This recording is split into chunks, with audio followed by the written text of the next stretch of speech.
But you know, I love that verse that we're kind of surrounding this on, John 3:16. For God so loved the world, he gave.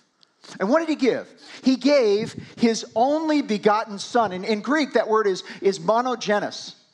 M-O-N-O, mono meaning one, genes, G-E-N-E-S, meaning the thing that, your genes, the thing that, genetics, the thing that makes you up. So God's only being, the only part of him that he actually gave to us was his son. And he allowed his son to die for us. What kind of a gift was that? But it's paradoxical because the world hates God. The world can't stand God. It does everything it can to just annihilate anything about him. And yet, in the midst of that enmity, God gave his only begotten son. Is there anything more paradoxical than that? Paradox is interesting because it's really something that on the face of it seems like it should not make any sense, but yet when you dig into it, it means every sense. It's the absolute truth. And that is the case with giving. Now, there's a great verse, probably my favorite verse. It's in the book of Proverbs, and it says, "One man gives freely, yet gains even more. Another withholds to himself and comes to poverty." How does that make any sense? You see, if I reach into my pocket and I take out this what little money I've got in my pocket and I give it to you, am I richer or poorer for that? Well, no, let's just talk about on a balance sheet. So if I reach down and I give you this money, come on, come over here. I reach down and I give you this money, am I richer or poorer? I'm poorer, right? Just by definition. But here's the beautiful part about it is that all I have to do is reach out my hand, he's going to hand it right back to me. And why is that? Why did he hand it back to me? It wasn't his. It wasn't his. You see, the beautiful thing about money is when you learn that it's not yours, it changes everything. The reason why we call our radio program God's Money is because it's not my money, it's not your money, it's God's money. Now, I have a beautiful niece. I love my niece. Her name is Allie. So Allie was just this cute little kid, though. When she was 2, 3 years old, especially when she was about 2, she learned a word. And the word was mine. She loved the word mine. Everything was mine. This is mine. And she would grab it, and no, that's my journal. No, it's mine. Everything was mine. I remember once my sister invited us to spend the weekend at their house and up in Virginia, and so we were up there, and my sister said, "Look, you'll stay in Allie's room." I said, "Okay, fine." So I go over to the room, and it's locked. And I'm like, the kid's 4 years old. The door's locked. Knock on the door. "Allie, it's Uncle Don." "Yeah." "We need to come in." "No." "Why?" "This is my room, not yours. Mine." You see, the world's view of money, and we learned it from the time we're just these little teeny kids. The world's view of money is different than God's view of money. The world's view of money is hold on to it as tight as you can. It's mine. It's mine. God's view of money is hold it with an open hand. The world's view of money is, and this is great, giving is done out of what's left over. If you're going to give it, but make sure you take care of all the other stuff first. Take all the care of it, and then you can give. God's view of money says, no, you give first, and then all those other things will take care of themselves. The world's view of money is that it is my money, you can't take it from me, and the world's totally backward when it comes to God's view of money, because God's view of money says what? It's divine. It's owned by him. Everything belongs to God. It says in the Bible that the cattle on 1,000 hills belongs to God, not me. Now, someone would say, wait a minute, no, those cattle belong to somebody. You see, that's the beauty of it. Those cattle don't belong to any, they belong to God. Now, they may be on your ranch, but it's not even your ranch. You see, here's the beauty. My dad passed away in February, and I learned an incredible thing about that when he passed away, because it was monumental. Because everybody tells you that when your dad dies as a man, that's when you become a man. And I didn't even really understand that until it actually happened. But the one thing that I do know is that when my dad left this planet, the only thing he took with him was the salvation that God gave him through the sacrifice of his son. That's it. That's all he had. There was nothing else. And any of you that have lost your father or your mother know that fact, or anyone else for that matter. There's a great verse in the book of Chronicles where David is getting ready to build the temple, or actually he is building the temple, and he's asked the people to give generously to this cause. By the way, the person that gave the most to that cause, though, was David himself. And so he said, look, bring it. And he got to the point where he literally said, stop. You don't have to bring any more. We got enough. We're done. And they built the most gorgeous, if you've ever been to Jerusalem, you get just an inkling of what it might have looked like when you see just the bits and pieces that are remaining. But the fact is, it was an incredible edifice to God. And he said this. He said, but who am I and who are my people that they be able to give as generously as this? Think about that. To be able to make that statement, who am I that I'm able to give as generously as this? And he goes on to say, he says, everything comes from God. We have only what comes from the Father's hand. That's all. We're sons and daughters of God. We have only what God gives us. And all we are is managers, stewards of that money. And a steward is someone that just manages the affairs of the person that really is the rightful owner. God is the rightful owner.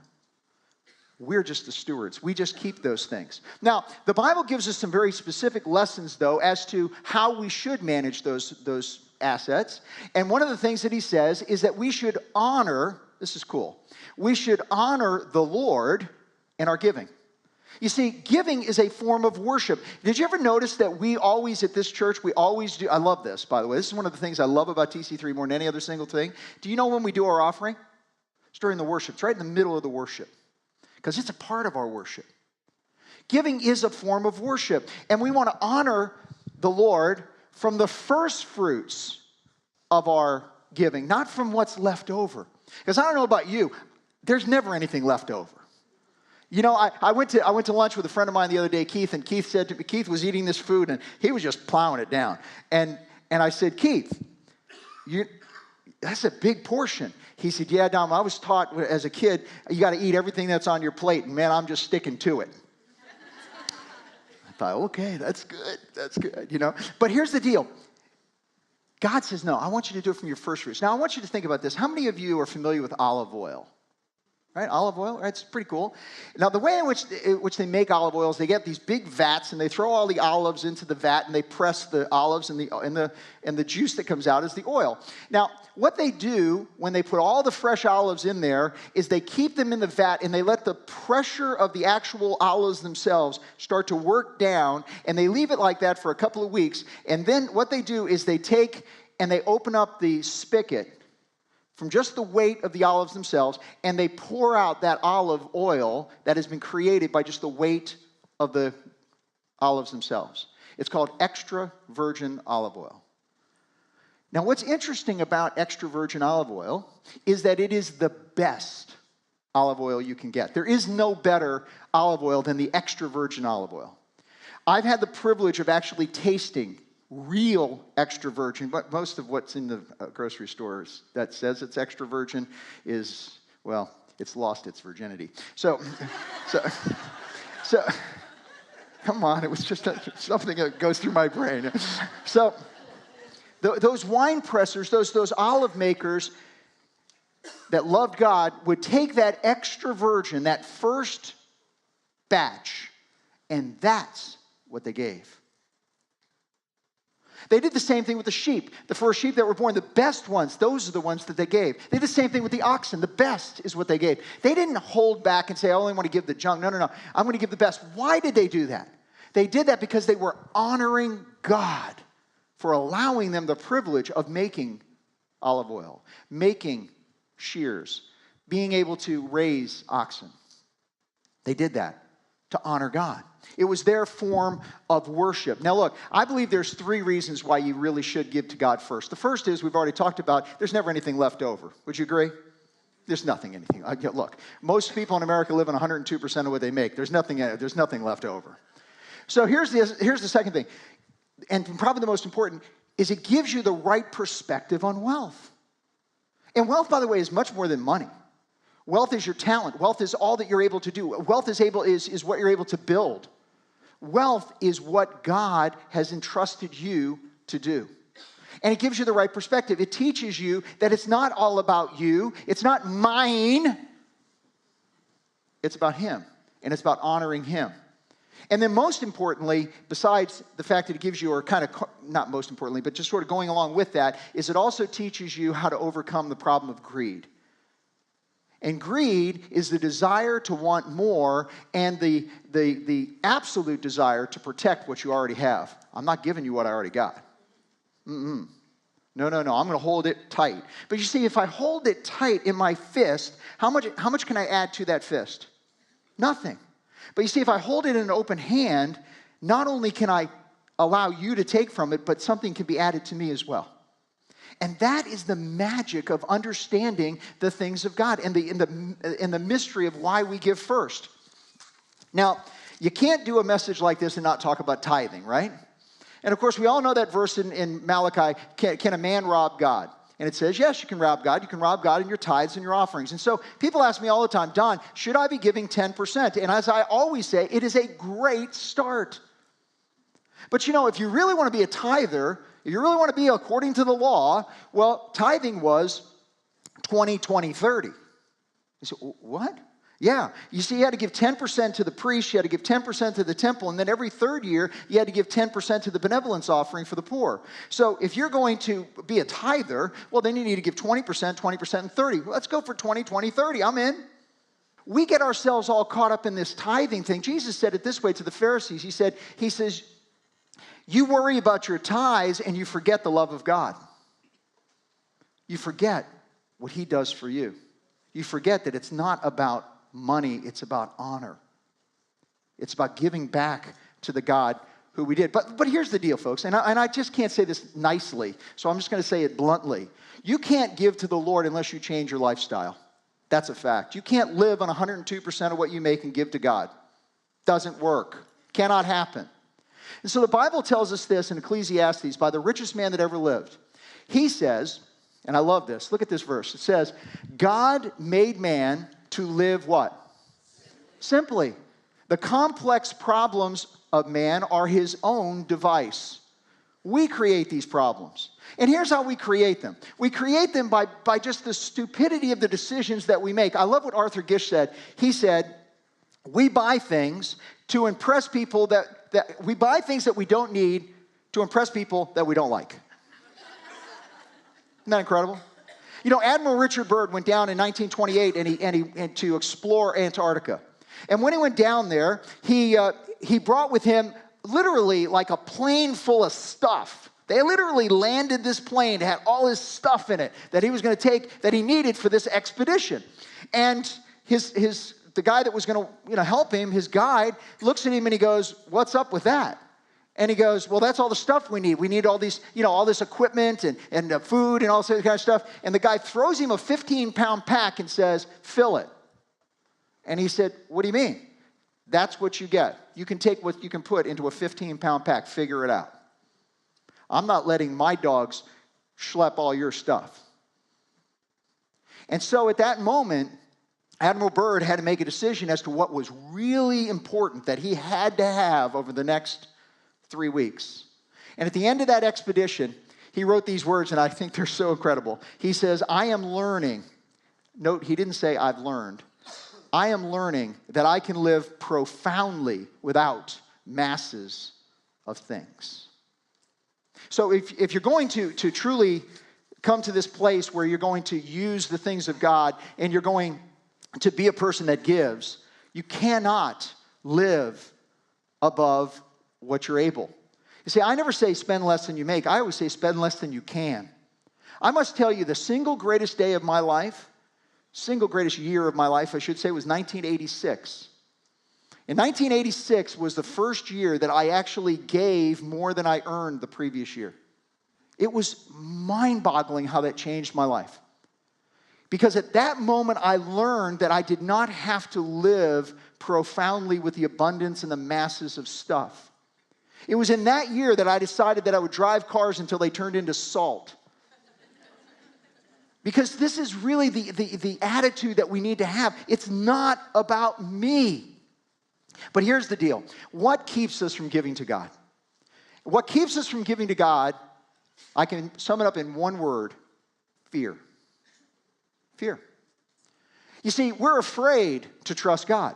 We're afraid to say, you know what, God's going to provide for me. God's going to do this. And probably the best example I can give you in Scripture is from the book of Matthew. You all know this particular story. It's about Peter and the disciples when they were out on the Sea of Galilee and they got into this huge storm. And the boat is rocking and the guys are terrified. They're just down in the bowels of the boat. And so Jesus, who wasn't with them, heard their cries and he walked across the water. Remember this? He walked across the water. Can you imagine what that must have been like? Rain sheeting down, and here's Jesus walking across the water. Well, everybody else has got their heads cowered. Only one guy looks up, and that was Peter. And Peter gets up, and he looks at him, he says, "Is that you, Lord?" And he says, "Yes, it is I. Don't be afraid." And so Peter looks at him and goes, "Wow, Lord, do you want me to come out there?" And he says, "Yeah, come on. And so Peter had to do something. He had to rock his world. He had to get out of the boat. Now think about that. But if you want to walk on water, you got to get out of the boat. So he got out of the boat so he could walk on water. And this is where it all began. I'm telling you, he was rocking. He gets out there and he goes, "Wow, this is amazing." And he starts walking towards Jesus. And then the Bible says this. It says, but then, Peter saw the wind. Can you see the wind? Can you see the wind? No, you can't. You can't see the wind. You can feel the wind. But here's what seeing the wind means. In his mind, he saw all the nonsense and all the horrible things that were going to happen because he was walking on water. And the further he got from the boat, the more scared he got. And then it says this, but he saw the wind, he became afraid, and he began to sink. And that's what happens to each and every one of us. We see the wind, we become afraid, and we begin to sink. But here's the beauty. It says, but then he cried out to God, and immediately the Lord reached down and pulled him out and rescued him. But then he did this. He's standing there holding him in the water. Holding him in the water. Can you imagine this? And he looks at him and he says, "Peter, why'd you doubt?" You see, here's the deal, folks. If you make a decision today or any other day that you want to start really honoring God with your wealth, you really want to start giving away that which is not yours in the first place, if you really want to start doing those things and you want to live in this incredible thing, because I'm telling you right now, your life will change forever if you get the attitude that this is not mine, I'm going to do so more than I could possibly ask or think. If you do that, here's what I guarantee you. That means you've jumped out of the boat. Everybody else is cowering, you've jumped out of the boat. You know, if you're here today and you've never come to Christ and you say, you know what, today's the day I'm going to do this. I'm going to jump out of the boat. Boom. You jump out of the boat. You're starting to walk on water. Here's what's going to happen. I guarantee it. Someplace, sometime, something is going to happen and you're going to see the wind. I don't know what the wind is. You don't either. But it's going to happen. And it's going to buffet you and it's going to cause you. And if you become afraid, you are going to sink. But here's the beauty. God is going to reach down and he's going to rescue you. I guarantee that. We started this with a verse. For God so loved the world that he gave. How about let's change that? For I so loved God that I gave. Thanks, guys.